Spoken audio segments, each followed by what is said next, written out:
이 시간 하나님께서 우리에게 주시는 생명의 말씀은 마가복음 13장 14절에서 27절 말씀입니다. 하나님의 말씀을 봉독하겠습니다. 멸망에 가증한 것이 서지 못할 곳에 선 것을 보거든 읽는 자는 깨달을진저 그때에 유대에 있는 자들인 산으로 도망할지어다. 지붕 위에 있는 자는 내려가지도 말고 집에 있는 무엇을 가지러 들어가지도 말며 밭에 있는 자는 겉옷을 가지러 뒤로 돌이키지 말지어다. 그날에는 아이 벤 자들과 젖먹이는 자들에게 화가 있으리로다. 이 일이 겨울에 일어나지 않도록 기도하라. 이는 그 날들이 환난의 날이 되겠음이라. 하나님께서 창조하신 시초부터 지금까지 이런 환난은 없었고 후에도 없으리라. 만일 주께서 그 날들을 감하지 아니하셨더라면 모든 육체가 구원을 얻지 못할 것이거늘 자기가 택하신 자들을 위하여 그 날들을 감하셨느니라. 그때 어떤 사람이 너희에게 말하되 보라 그리스도가 여기 있다. 보라 저기 있다 하여도 믿지 말라. 거짓 그리스도들과 거짓 선지자들이 일어나서 이적과 기사를 행하여 할 수만 있으면 택하신 자들을 미혹하려 하리라. 너희는 삼가라. 내가 모든 일을 너희에게 미리 말하였노라. 그때 그 환난 후에 해가 어두워지며 달이 빛을 내지 아니하며 별들이 하늘에서 떨어지며 하늘에 있는 권능들이 흔들리리라. 그때 인자가 구름을 타고 큰 권능과 영광으로 오는 것을 사람들이 보리라. 또 그때에 그가 천사들을 보내어 자기가 택하신 자들을 땅 끝으로부터 하늘 끝까지 사방에서 모으리라. 아멘. 오늘은 마지막 때의 우리의 자세라는 제목으로 하나님 말씀 증거하도록 하겠습니다. 마가복음 11장부터 13장까지는 계속해서 성전에 대한 메시지와 마지막 때에 대한 예수님의 말씀이 나오게 됩니다. 이제 앞으로 다가올 마지막 때의 재난의 징조, 큰 환난의 시간이 있을 것이다 말씀해주고 계시는 겁니다. 3절부터 13절까지가 그때 어떤 현상들이 일어날지에 대한 말씀이라면 오늘 우리가 읽은 본문 특별히 14절부터 23절까지는 마지막 때에 우리의 삶의 자세는 어떠해야 하는지를 잘 보여주고 있다고 생각합니다. 그리고 이것이 오늘을 살아가는 하나님의 백성들에게 중요한 삶의 태도와 자세와도 일맥상통한다 생각합니다. 그렇다면 하나님의 백성들의 삶의 원칙은 무엇인가? 오늘 살펴보게 되면요. 주님이 계신 말씀의 산으로 올라가야 한다는 겁니다. 14절 보시면 멸망에 가증한 것이 서지 못할 곳에 선 것을 보거든 읽는 자는 깨달을진저 그때에 유대에 있는 자들은 산으로 도망할지어다. 실제로 유다 역사를 보게 되면 신약에서 구약으로 넘어가는 신구약 중간기에 이런 사건이 한번 일어났었습니다. 유대인들이 그렇게 신성하게 생각하는 성전에서 정복자 안티오쿠스 에피파네스가 유대인들이 끔찍하게 싫어하는 건 뭐죠? 성경이 부정하다 여기는 돼지고기. 이것을 제단에서 잡아가지고 제사를 드리고 성전에서 그 돼지의 피를 뿌리고 유대인들에게 강제로 먹이고 안 먹으면 죽이고 그래서 엄청난 핍박이 이루어졌습니다. 오늘 24절에 예수님의 이야기를 듣는 순간 유대인이라면 과거 그때의 그 사건이 오버랩 됐을 겁니다. 유대 민족에게는 씻을 수 없는 치욕의 사건, 가장 비참했던 순간이었습니다. 만약 성전에 그리고 거룩한 곳에 서지 말아야 할 멸망한 가증한 것들이 섰을 때 우리 주님께서는 어떻게 하라 이야기하십니까? 유대에 있는 자들은 산으로 도망하라는 겁니다. 여기서 말하는 산은 동네 야산으로 숨어라 그런 뜻이 아닙니다. 지금 예수님이 계시는 곳이 어디죠? 감람산이죠. 예루살렘엔 산이 두 개가 있습니다. 성전산이 있고 감람산이 있고 이게 서로 마주보고 있는데 우리식으로 치면 인왕산과 북악산이라고 하면 이해가 되실까요? 두 산의 높이가 비슷해서 인왕산에 오르면 북악산이 보이죠. 북악산에 오르면 인왕산이 보이는 그런 관계입니다. 오늘 주님께서는 성전을 마주보고 있는 감람산에서 성전을 바라보시면서 이 말씀을 하신 겁니다. 즉 예수님의 말씀의 산으로 올라와라. 이런 마지막 때의 징조가 왔을 때는 예수님께 달려와라 이겁니다. 우리의 삶도 마찬가지입니다. 하루하루 전쟁 같은 일생을 보내시는 분들도 계실 겁니다. 자녀로 인해 마음이 찢어지고 남편으로 인해 눈물 마를 일이 없는 또 사랑하는 가족의 아픔을 돌아보며 제발 이 고난이 끝났으면 좋겠다. 간절히 소망하는 분들도 계실 겁니다. 또 신약의 관점에서 보게 되면 우리가 하나님의 성령이 거하는 성전이잖아요. 어느 순간 나라는 성전 안에 하나님의 주인 되심이 아닌 세상의 가치, 물질, 탐욕, 나라는 가증한 우상이 들어서게 될 때 그때는 지체 없이 어디로 달려가야 한다. 오늘 성경은 말하는 겁니까?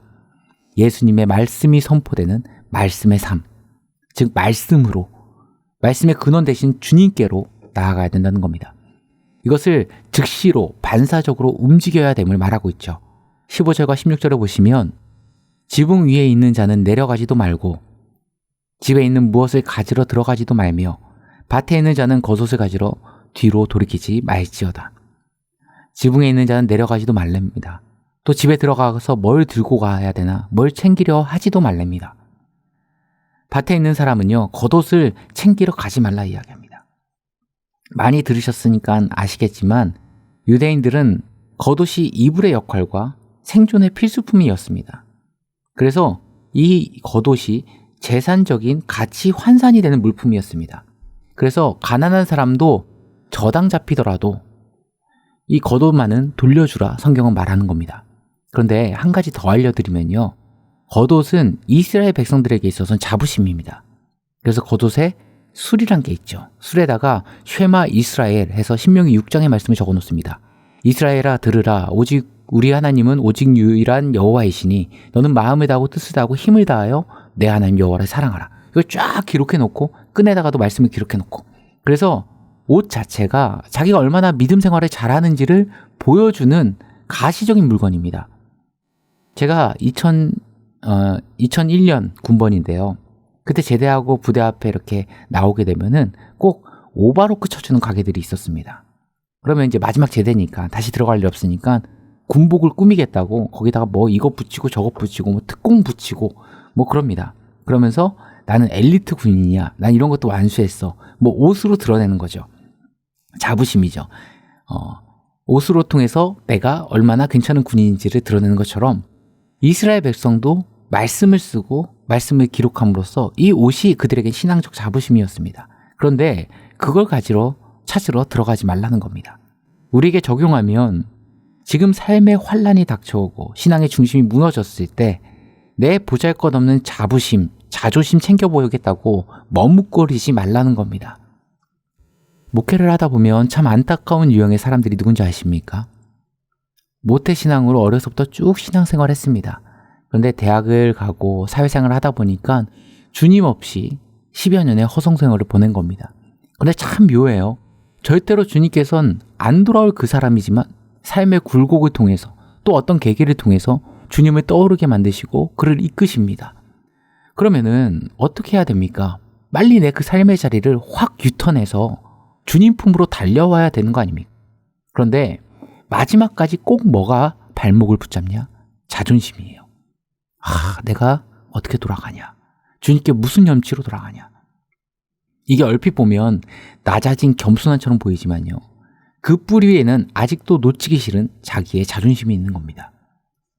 우리가 지난번에 살펴봤던 바디메오가 예수님을 따르면서 겉옷을 집어던졌다. 그래서 그 의미가 굉장히 큰 의미가 있는 겁니다. 나는 이제 더 이상 율법 아래 있지 않고 예수님의 은혜 아래 있기를 원합니다. 그런 뜻을 담고 있는 겁니다. 그리고 우리가 무엇을 채워야 하는가? 주님께 돌아섰으면 우리 안의 성전에는 하나님의 말씀, 주님의 말씀이 충만하게 채워져야 합니다. 안 그러면 다른 것들로 우리가 위로를 얻고 우리의 마음의 공허함을 채우게 됩니다. 22절과 23절을 보시면 그때 어떤 사람이 너에게 말하되 보라 그리스도가 여기 있다 보라 저기 있다 하여도 믿지 말라.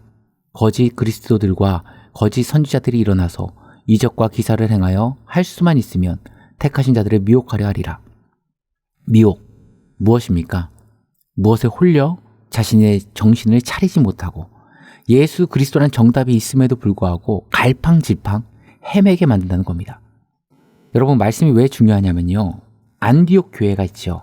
크리스찬이라는 말이 처음 나온던데 안디옥 교회가 부흥한다는 소리를 듣고 큰 은혜를 받았습니다. 그래서 바나바를 보내잖아요. 근데 큰 은혜를 받으면 끝나는가? 아니라는 겁니다. 안디옥 교회에 바나바가 사울을 데리고 와가지고 사도행전 11장 26절에 보니까 둘이 교회에 모여 1년 동안 큰 무리를 가르쳤고 제자들이 안디옥에서 비로소 그리스도인이라 칭함을 받았다. 그러니까 큰 은혜를 받았는데 그걸로 끝나면 안 되고요. 은혜를 받았다고 성장하고 흔들리지 않는 게 아닙니다. 그래서 즉각적으로 바울과 바나바가 했던 일이 무엇인가? 말씀을 집중적으로 먹이기 시작합니다. 1년 동안 그랬더니 이제는 안디옥 교회가 안정이 되고 흔들림 없이 평안하고 나중에는 선교사를 파송하는 그런 교회가 돼버리잖아요. 우리도 근본적으로 자기 의견이기 때문에 자기의 내 고집, 아집 죽이는 방법은요, 말씀밖에 없습니다.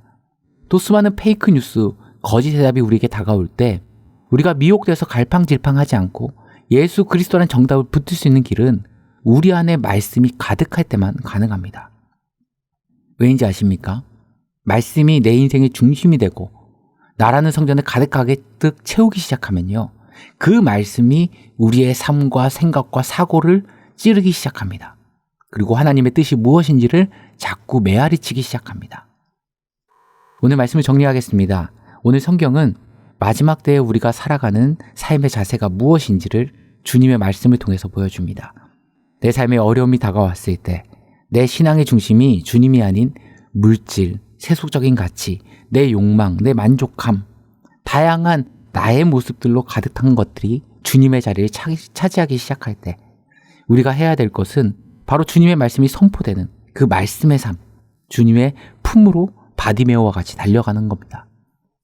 거독과 같은 나의 자존심 챙기려고 미련이 남아 뒤돌아보느라고 머뭇머뭇거리다가 악한 먹이가 던지는 거짓 대답에 갈팡질팡하는 것이 아니라 주님의 말씀으로 하나님의 선하시고 기뻐하시고 온전하신 뜻이 무엇인지를 바르게 분별하며 뜻이 하늘에서 이루어진 것 같이 땅에서도 이루어지는 은혜가 임하도록 살아가는 것, 그것이 우리의 이 시대를 살아가는 모습이 아닐까 생각합니다. 날마다 말씀으로 나의 신앙과 삶이라는 성전을 가득 채우시는 사랑하는 성도님들 되시길 간절히 소망합니다. 함께 기도하시겠습니다. 참 좋으신 하나님 아버지, 인생을 살아가며 삶의 무게가 나의 마음을 짓누를 때, 또 어느샌가 주님의 자리가 내가 원하는 다른 것들로 채워지기 시작할 때 바디메오처럼 지체 없이 주님을 향해 나아가며 다시금 말씀의 산에 오를 줄 아는 주님의 자녀 되게 하여 주옵소서. 그래서 미혹이 가득한 이 시대 속에서도 예수 그리스도라는 정답을 굳게 붙드는 지혜로운 주의 백성들 되게 하여 주옵소서. 예수님의 이름으로 기도드리옵나이다. 아멘.